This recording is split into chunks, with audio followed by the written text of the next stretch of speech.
Hello world! Welcome to another exciting episode of the Little Bit Different podcast with your host Corey Sterling. What's up? I hope everyone's doing super.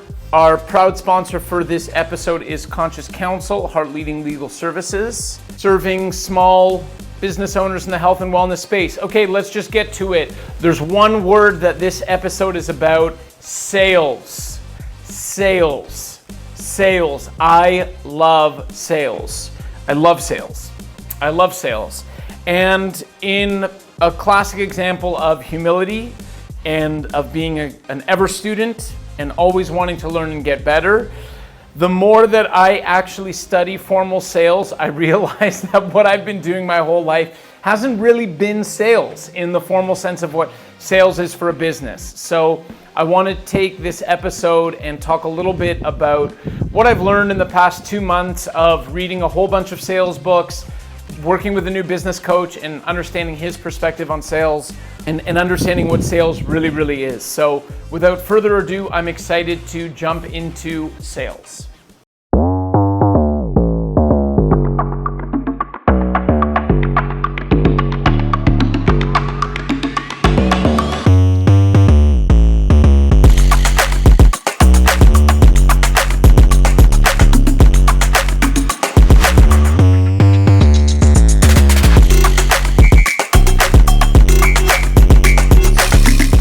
A little bit of context. I've spent the past 2 months reading a whole bunch of different books on sales. The three that I can remember right now that come to mind, one was by the guy, Jordan Belfort from The Wolf of Wall Street. I think it's called Sell Like a Wolf. If that's not a catchy title to get you to buy, I don't know what is. Another is Spin Selling, which has been phenomenal, a really great book. And I've also read the book Gap Selling, which is really interesting. And I've also joined a new online coaching community, which is led by Dan Martell. Dan Martell is an excellent online seller. I watched one of his YouTube videos. Next thing I know, I'm a paying client and I've signed up for a year of coaching with him, which has actually been a phenomenal investment. And one thing I love about his coaching group is that most of the entrepreneurs are on a much higher level than me. And that's the environment that I want to be around. But all of this said, when Dan breaks down his coaching calls, he'll either do automations and systems, or he'll do marketing, or he'll do mindset, or he'll do sales. And right when I got into the community, I was like, cool, I just want to inhale all of the sales videos because me, Corey, I love sales. I've always thought of myself as being a good salesperson.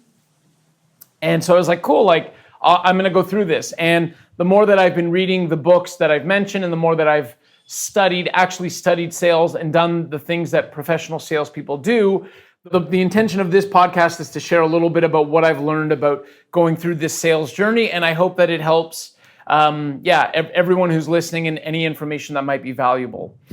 The first thing that I want to talk about, and this isn't directly related to sales, but this is more a reflection that I have from all of my experiences working with all of my clients and having done so for so many years and even looking at my own business, is pricing. And so I'm going to talk about sales. I'm going to talk about some important concepts that I've really learned and that I love and that I find interesting. But before I do that, I just have to say the following 3 words: raise your prices. Raise your prices, raise your prices. They say that you will not get paid a penny more than you believe that you're worth.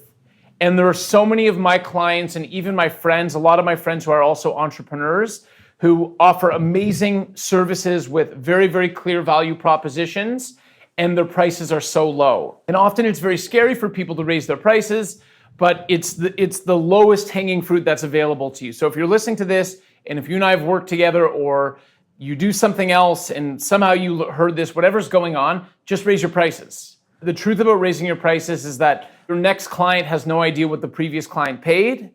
And then also the rule is you're only allowed to raise your prices if you're providing at a minimum 3 times more value, the price of what you're doing. So as an example, my buddy Michiel is a Pilates teacher. He's an amazing Pilates teacher. He transformed my relationship with my body. I have a different relationship with my body now than I did before I met him, based on the exercises and the routines that he passed me. What is the value for something like that? There is no value. It's the value for transforming your relationship with your body, not feeling pain, becoming more flexible, being a person who stretches every day. I would put an insane dollar value on that. And he's 60 euros a class. And just like when he and I were traveling through Africa together, and I'm like, bro, double your prices. Like, double your prices. Your clients love you. You're amazing at what you do. You know that the value's there. Double your prices. I have another friend who she's on Instagram, and she runs a coaching program for women to lose weight.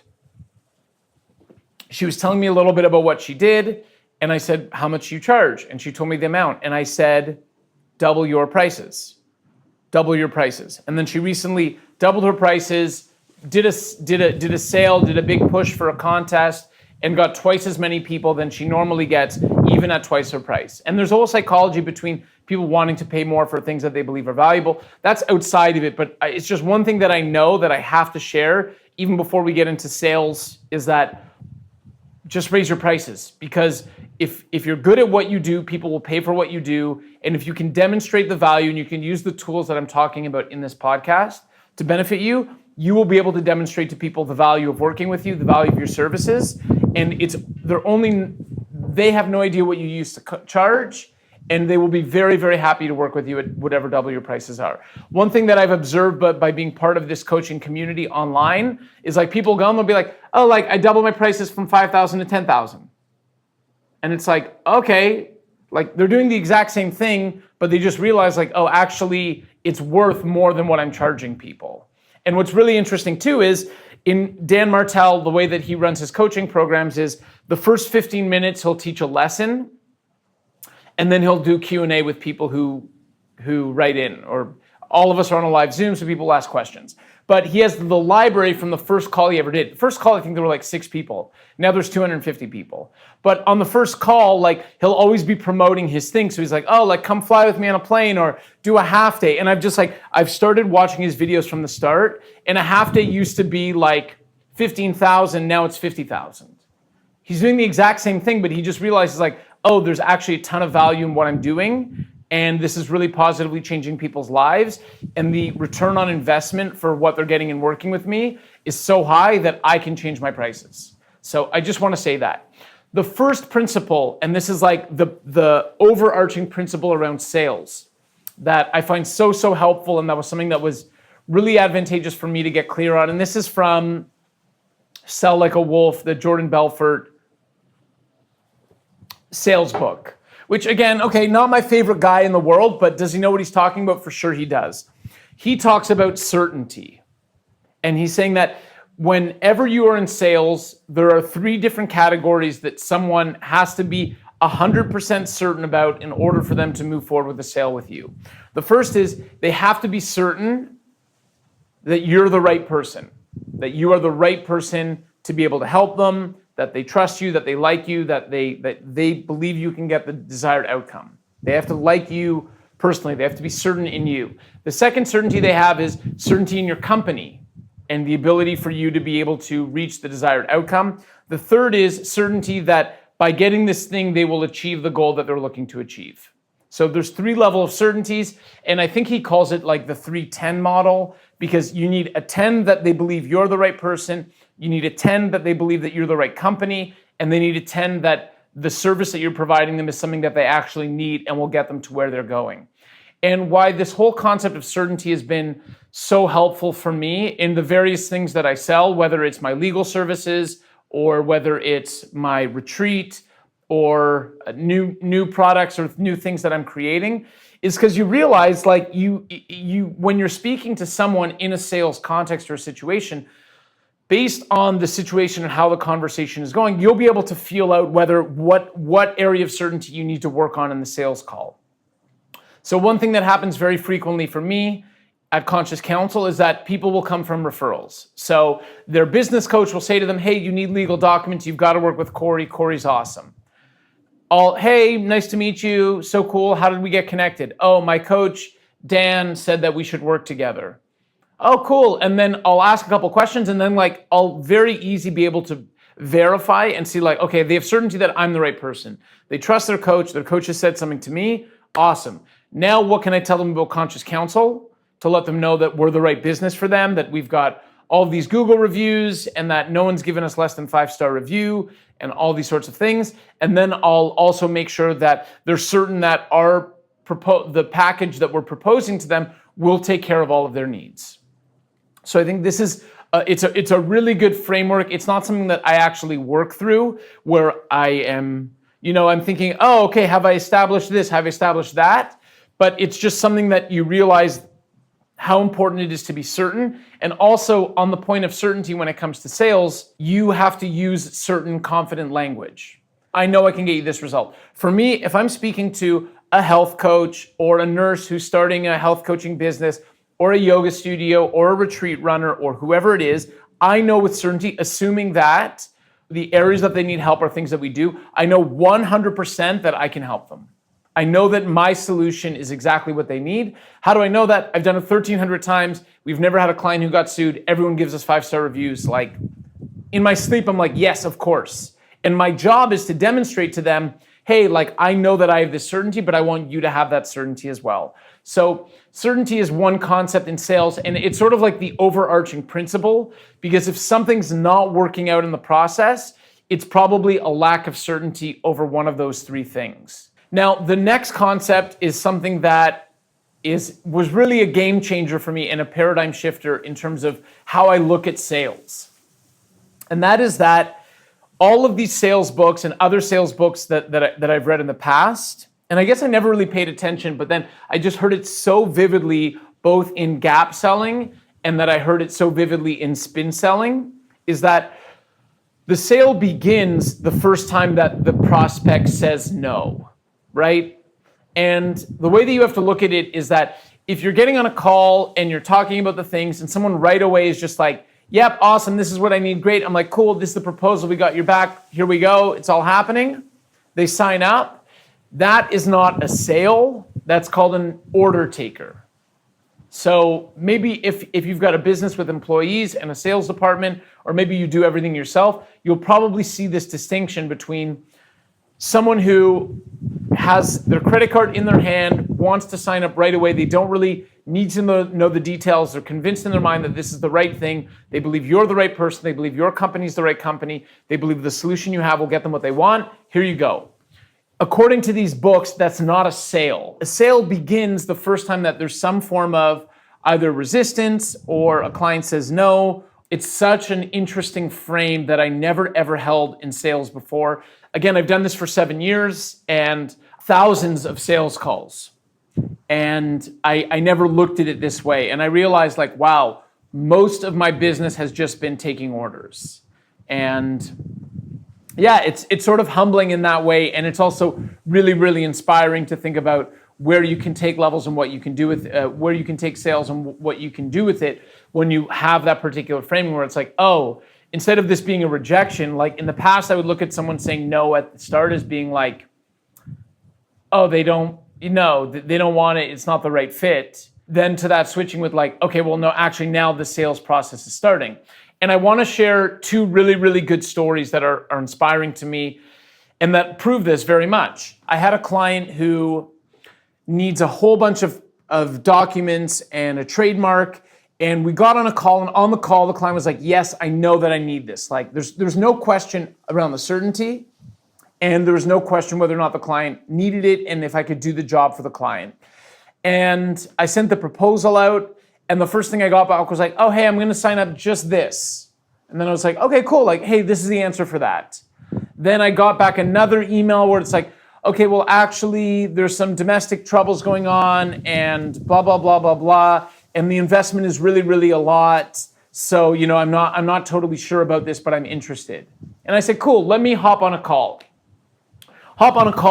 All of the questions had to do with technicalities around trademarks. Like, oh, what about this and what about that? I was like, cool, look, I get it that this is new for you. I've done this 1,000 times. Let me explain everything. Just bring your list of questions. I'm going to support you.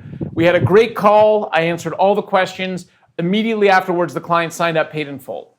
So it was never about it being enough, it being too much, or needing to consult with family members. It was just they weren't certain that the product was the right fit for what they needed. And that's like a great example of when, the sales started after that point. Like I needed to, the three certainties weren't there. There was a personal connection, there was a company connection, but they weren't sure that what they were getting was going to solve their problems. And so I just went back, reinvested the time to get that up to a 10, and we did it. The other story that I want to share is a story from a guy named Ed Milet, who wrote a book called The Power of One More, which is also a sales book, and it's very like rowdy cowboy sales, like, hey, you got to make one more. That's my imitation of Ed. Meanwhile, I've never met him. He's lovely. He's a genius. He's only shared information with me. But that's sort of how I hear his voice and what his approach is. And in an interview, he's talking about a story where he was an insurance salesperson, and there was a family that was moving into a house, and they sort of gave him the runaround. They're like, oh, not sure today. His confidence was low. He didn't really pursue them. He sort of let them walk away without making the purchase on the insurance. 2 days later, this is a very sad story. The family died the parents died in a car crash, leaving the two young children they had without insurance. What's the point of the story? The point of the story is that the sale starts when someone says no. If you believe that your solution will help them, you will persevere and you will continue. I spoke with a woman this week who's running retreats, doesn't have the documents, just ran a retreat and had like a lot of problems. And she and I spoke. There's a lot of interest. Maybe price was a thing for her. I'm not sure. I don't know what's going on. But I will pursue that person and be like, look, I'm not going to stop following up with you until you tell me that you've gotten your legal agreements in place with someone. Because I know what it's like when things go sideways on legal agreements, especially around retreats. We had a conversation, you just went through this awful experience. Like, I'm not gonna stop. I'm gonna stop when you say, hey, Corey, never write me again. Or, hey, Corey, I've taken care of this. And I'll be like, cool. That's because I know that I can help this person. And I know that they can benefit from the solutions that my team can offer. And I'm doing that person a disservice by not continuing. So in sales, you never take it personally. You don't know what people are going through with money. Sometimes people are afraid to take the next step in their career, and having legal documents to secure their business is part of that. I don't know what's going on with that person. All I know is there's a problem. I can help you. If you don't get this help, you're significantly at risk. So I'm going to keep following up with you until you tell me to F off. And I'm cool with that. So the sales starting when someone says no was a really, really powerful paradigm shift for me, because it gave me permission to continue to engage, to not take it personally, and to do everything I can to support potential clients and give them the solution that they need. The next thing is gap selling. So this is the concept from the gap selling book, but also it's totally in spin selling it. And those two books are the best sales books that I've read in a very long time. There's also a book called Go Givers Sell More, which I love, which I read at the beginning of my business and I reread and I loved it. But the whole idea about gap selling is that you have to create two different positions when you're on a sales call with a prospect. And one of those positions is, where is the person today? The other position is, where does that person want to go? In between those 2 points is what we call the gap. And everything that you have to do in the sales process is to clarify, expand, and communicate that gap. Because again, all of this rests on the presumption that you're actually able to help someone, that them investing with you has a positive ROI. So it's going to make sense for them to do that with you and to make this investment in working with you. And it's all about the gap. Everything's about the gap. So what problems are you currently experiencing? What level of discomfort are you experiencing? Why is it important that you solve this today? And what does a positive outcome look like? What does this look like in the future? What is, tell me best case scenario, you take care of this, then what happens? What's your blue sky vision? What does all this look like for you? And what I've realized is, even though maybe I was doing this subconsciously or not with specific intention, all of the sales that I make come through the gap. And in law, it's all about peace of mind and security and confidence in relationship. And I think that before I was intentional about doing this, I did it, but now it's like everything is the gap. The gap is everything, because that's how you're able to demonstrate to someone, I want to take you from where you currently are with all the problems, headaches, and stress that you have, and I want to get you to this place where you feel 100% free and that you feel confident to grow and that you feel confident to take your business to the level where you want to take it. So Gap selling for me is just like, it's a very, very simple concept, but everything that I do now is looking at those 2 points. Where are you now? Where do you want to go? And what is the gap in between? Now, all of these books also make this point that all sales are emotional. So the sales are not logistical, the sales are emotional, and that oftentimes you'll find that what someone wants is deeper than the actual product that you're selling them. So the goal is, and I always, when I started Conscious Counsel and I started doing sales calls, because before this, I was never an entrepreneur, I never did any of this stuff. I called it playing detective.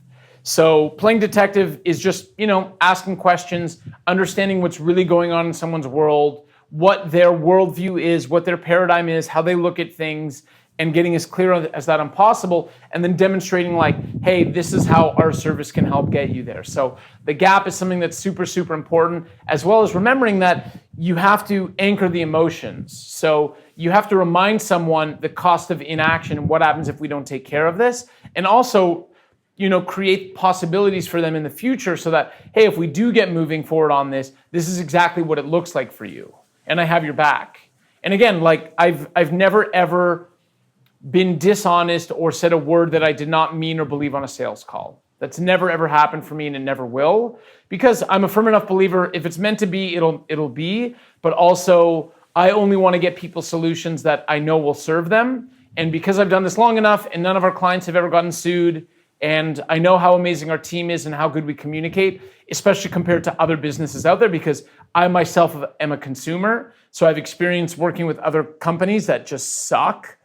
And some are really great. And when they're great, I write down what they did great and how I can try to be better like them. But so long as you believe in what you're doing and you create that gap and you emotionally anchor the different points for selling, you're on your way to do it. And this brings me to the last point on sales that I want to mention. That's just, it's something that I haven't been doing, but every sales video I watch on YouTube, or the past 2 months, I'm just like on YouTube watching sales videos, live sales calls. Like that's how into it I get. I love sales, because the truth is also sales is, if you got sales, you're always going to be fine. Like God forbid, if today was the last day of Conscious Counsel, there are so many companies out there I could reach out to and be like, hey, I took this business from 0 to, 7 figures, and I did all the sales myself, and like hire me and I'll work only on commission.